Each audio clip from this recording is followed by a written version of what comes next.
Atomic size के बाद हमारी नेक्स्ट प्रॉपर्टी आ जाती है, that is the ionisation enthalpy. कौन सी आ जाती है बेटा? Ionisation enthalpy. और जब हम आयोनाइजेशन एंथैल्पी की बात करते हैं तो हम फर्स्ट आयोनाइजेशन एंथैल्पी की बात करते हैं।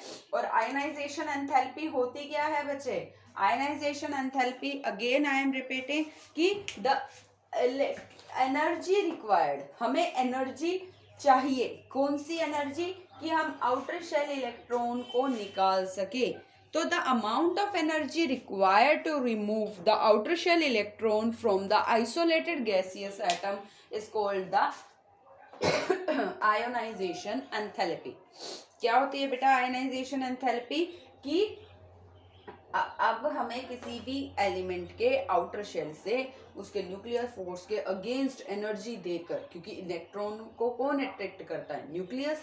उसके अगेंस्ट एनर्जी देकर उसे इलेक्ट्रॉन को बाहर निकालना है, तो that amount of energy is called the ionisation enthalpy. जब हम आयोनाइजेशन एंथैल्पी की बात करते हैं तो हमें जनरल ट्रेंड भी याद होना चाहिए बच्चे, कि जनरल ट्रेंड में क्या हो जाता है? साइज क्या left to right, left to right यानी along the period. Left to right general हमें पता है बेटा, साइज क्या होता है? छोटा। और down the group size general है बेटा, बढ़ता है। जब साइज छोटा होगा यानी न्यूक्लियस की पावर आउटर शेल इलेक्ट्रॉन पर ज्यादा होगी, इसका मतलब उसकी आयनाइजेशन एंथैल्पी ज्यादा होगी, हमें ज्यादा एनर्जी देनी चाहिए। और साइज जब बड़ा होगा तो आउटर शेल इलेक्ट्रॉन को निकालने में डिफिकल्टी कम आएगी, यानी आयनाइजेशन एंथैल्पी की वैल्यू क्या हो गई? डिक्रीज हो गई। बेटा ये जनरल ट्रेंड है कि लेफ्ट टू राइट जब हम जाते हैं तो साइज क्या हो जाता है? साइज छोटा हो जाता है। और जब साइज छोटा होगा तो इलेक्ट्रॉन को निकालना आसान होगा, और इलेक्ट्रॉन को निकालना डिफिकल्ट होगा, यानी हमें ज्यादा एनर्जी देनी पड़ेगी। साइज कंपैरेटिवली बड़ा है तो हमें एनर्जी कम देनी पड़ेगी उस आउटर शेल इलेक्ट्रॉन को निकालने में, क्योंकि न्यूक्लियस की ताकत उस इलेक्ट्रॉन के ऊपर कम है। अब हम लेफ्ट टू राइट स्टडी करते हैं बेटा। ग्रुप 2 के अगेंस्ट अगर हम स्टडी करें, आउट ऑफ बेरिलियम और boron, which one have higher ionization enthalpy? According to the consideration, left to right ionization enthalpy क्या है? बढ़ रही है, यानी बोरोन की बेरिलियम से ज्यादा होनी चाहिए। लेकिन यहाँ पर एक्सेप्शनल केस है बेटा, कि बेरिलियम हो गया, मैग्नीशियम है, यानी ग्रुप 2 की आयनाइजेशन एंथैल्पी ग्रुप 13 से ज्यादा है। होनी क्या चाहिए थी? कम। ग्रुप 2 की कम होनी चाहिए, लेफ्ट टू राइट ज्यादा होनी चाहिए, लेकिन यहाँ पर ग्रुप 2 की आयनाइजेशन एंथैल्पी क्या है? ज्यादा है। क्यों है ग्रुप 2 की ग्रुप 13 से ज्यादा? तो इसका आंसर इसकी इलेक्ट्रॉनिक कॉन्फ़िगरेशन में छुपा हुआ है।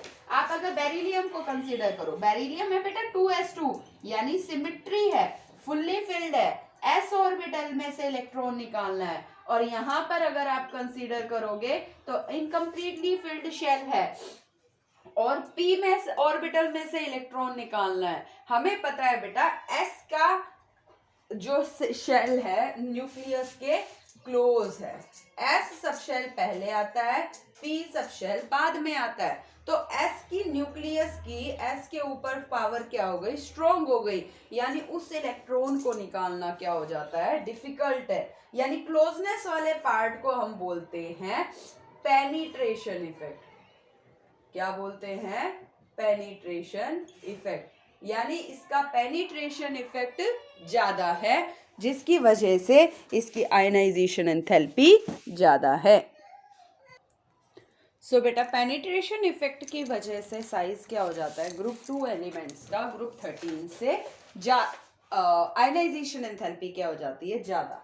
अब हम बात करते हैं डाउन द ग्रुप, जो हमने पढ़ा था कि साइज क्या है? बढ़ा हुआ है, तो उसकी वजह से क्या हो गया? आयनाइजेशन एंथैल्पी कम होनी चाहिए। लेकिन अगर हम फर्स्ट आयनाइजेशन एंथैल्पी की बात करते हैं रिगार्डिंग द ग्रुप 13, कि ग्रुप 13 के एलिमेंट्स की अगर हम बात करते हैं तो बोरोन की कितनी है फर्स्ट आयनाइजेशन एंथैल्पी? 801, 577, 579, 558, 589। यहाँ कंसीडर करेंगे कि आयनाइजेशन एंथैल्पी वैल्यू क्या होनी चाहिए बेटा? कम। तो डाउन द ग्रुप बोरोन से एल्यूमिनियम पर आए तो वैल्यू कम हो रही है, द डिफरेंस इज अप्रॉक्स 250। फिर हम 579 बेटा इंक्रीज हो गई बाय 2, जो घटनी चाहिए थी वैल्यू वो बढ़ गई, मीन्स ये 577 से अगर 250 का डिफरेंस करें तो 300 अप्रोक्स आनी चाहिए थी, लेकिन ये बढ़कर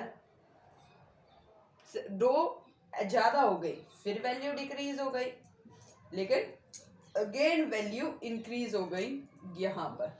कारण क्या है? अगेन द सिमिलर रीजन कि जो न्यूक्लियस की अट्रैक्शन है आउटर शेल इलेक्ट्रॉन पर, उसके बीच में कौन आ गया, ये 4p, ये 4s और ये 3d।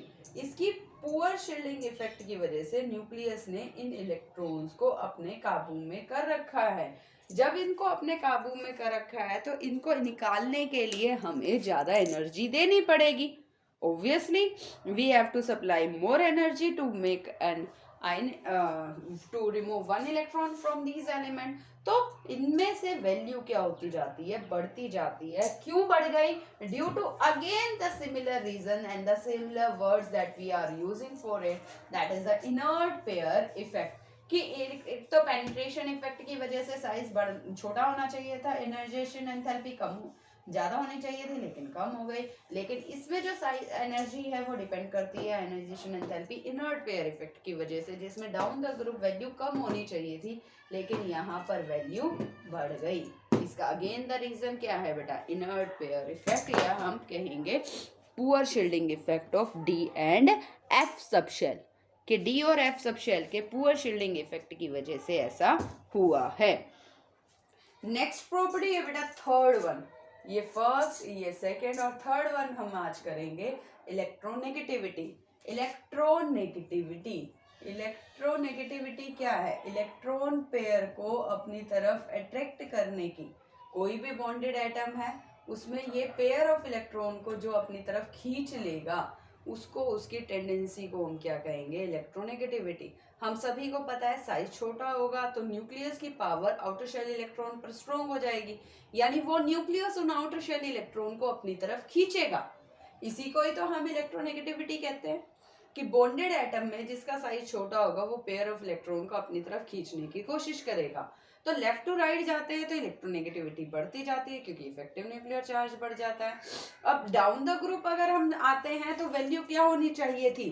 कम होनी चाहिए थी, लेकिन if we see the value of electronegativity from boron 2.0, aluminium 1.5, gallium 1.6, indium 1.7 and thallium 1.8, यानी जो वैल्यू कम होनी चाहिए थी that we are also saying from there कि 2 और 1.5 में वैल्यू कम हो गई, यानी बोरोन की एल्यूमिनियम से कम है। ये रेगुलर ट्रेंड है कि डाउन द ग्रुप जाएंगे साइज बढ़ गया, तो न्यूक्लियस को लेने की यानी इलेक्ट्रॉन को लेने की न्यूक्लियस की पावर कम हो गई। लेकिन जैसे ही हम गैलियम पर आए तो इफेक्टिव न्यूक्लियर चार्ज क्या हो गया? बढ़ गया, क्योंकि पुअर शील्डिंग इफेक्ट था जिसकी वजह से इलेक्ट्रॉन पेयर को अपनी तरफ अट्रैक्ट करने की गैलियम की टेंडेंसी बढ़ गई। अगेन इंडियम की बढ़ गई और थैलियम की उससे ज़्यादा, क्योंकि 4d के बाद क्या आ गया? 4f भी आ गया जिसका पुअर शील्डिंग इफेक्ट था और उसने क्या किया? इन इलेक्ट्रॉन पेयर को अपनी तरफ अट्रैक्ट कर लिया, जिसकी वजह से उसकी इलेक्ट्रोनेगेटिविटी क्या है? बढ़ गई। So beta, this is all about today's work, that is we are doing the 3 properties of group 13 based on the inert pair effect. One is atomic size, second is ionization enthalpy and third is electronegativity.